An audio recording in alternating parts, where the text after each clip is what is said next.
చర్యలు తీసుకున్నారు? చట్టపరమైన చర్యలు తీసుకోవడం జరుగుతుంది.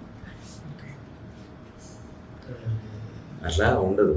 అది మీరు ఇప్పుడు జస్ట్ బ్రీఫ్ ఏంటంటే ఎఫ్ఐఆర్ రిజిస్టర్ అవుతుంది.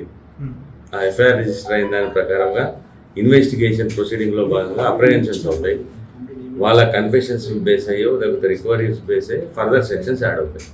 అది ఇప్పుడు ఒక అమ్మాయి మనకు నార్సింగ్ పిఎస్ పరిధిలో అమ్మాయి ఏమని కంప్లైంట్ ఇచ్చింది, నన్ను ఒక వ్యక్తి సంపత్ వినయ్ అనే వ్యక్తి నన్ను పెళ్లి చేసుకుంటానని చెప్పేసి నన్ను వాడుకొని మోసం చేసి వదిలేసి నన్ను కాకుండా ఇంకొక అమ్మాయిని పెళ్లి చేసుకొని వెళ్ళిపోయాడు అనే కేసు మీద basically that of the 417, 420, 376 cases register అయ్యాయి.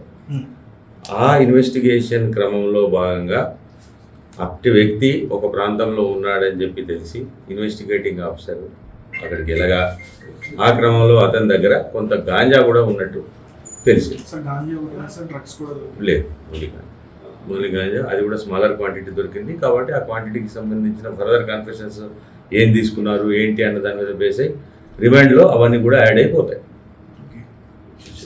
ఒక క్లిప్ కూడా బయటకు వచ్చింది సార్ అమ్మాయి. ఇంకా basically I'm not the investigating officer here in this particular case.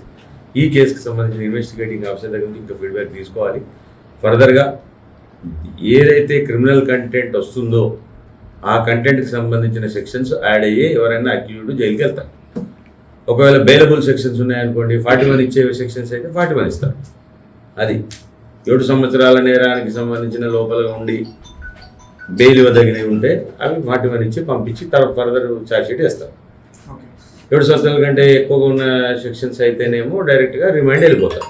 అది ఓకే. నార్సింగి పిఎస్ పరిధిలో ఒక అమ్మాయి ఇచ్చిన కంప్లైంట్ మీద విచారణ జరుగుతూ ఉంటే, ఇన్వెస్టిగేషన్ జరుగుతూ ఉంటే ఆ క్రమంలో అక్యూజ్డ్ సంపత్ వినయ్ అని చెప్పేసి అతన్ని అప్రహెండ్ చేయడం జరిగింది.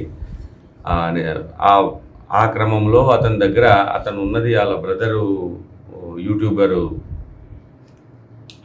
పేరు షణ్ముఖ్ అని వాళ్ళ ఇంట్లో ఉండడని చెప్పి తెలిస్తే అక్కడ పోయి అప్రహెండ్ కూడా చేయడం జరిగింది. అప్రహెన్షన్ క్రమంలో అతని దగ్గర ఈ అఫెన్స్ కన్ఫెషన్ చేస్తూ అతని దగ్గర కూడా వేరే దాంట్లో కొంత గాంజా దొరకడం జరిగింది. దానికి సంబంధించిన ఇన్వెస్టిగేషన్ జరుగుతూ ఉంది. అంటే అమ్మాయి ఏమని కంప్లైంట్ ఇచ్చేసి అమ్మాయి తనను పెళ్లి చేసుకుంటాను అని చెప్పేసి నమ్మించి తనను ఉపయోగించుకొని తర్వాత వదిలేసి వేరే అమ్మాయిని పెళ్లి చేసుకున్నాడు అనే దాని మీద బేసిక్ కంప్లైంట్. ఆ కంప్లైంట్ మీద మనము అక్యూజ్ని అరెస్ట్ చేస్తున్నటువంటి క్రమంలో అక్యూడ్ దగ్గర కూడా ఇలాంటి ఏటీపీఎస్ కంటెంట్ సంబంధించి కూడా దొరకడం జరిగింది. ఎంత మొత్తంలో పట్టుబడ్డారు సార్ గంజాయి? ఇది కాస్త డీటెయిల్గా నాకు ఇంకా కరెక్ట్ తెలియదు, కానీ అరౌండ్ 16 grams 15 grams అని చెప్పారు. అది ఇన్వెస్టిగేటింగ్ ఆఫీసర్కి ప్రాపర్గా తెలుసు. అది మీరు ఏమన్నా ఫర్దర్ కూడా ఇన్వెస్టిగేషన్ ఆఫీసర్ కంప్లీట్ అయిన తర్వాత మీకు చెప్తారు.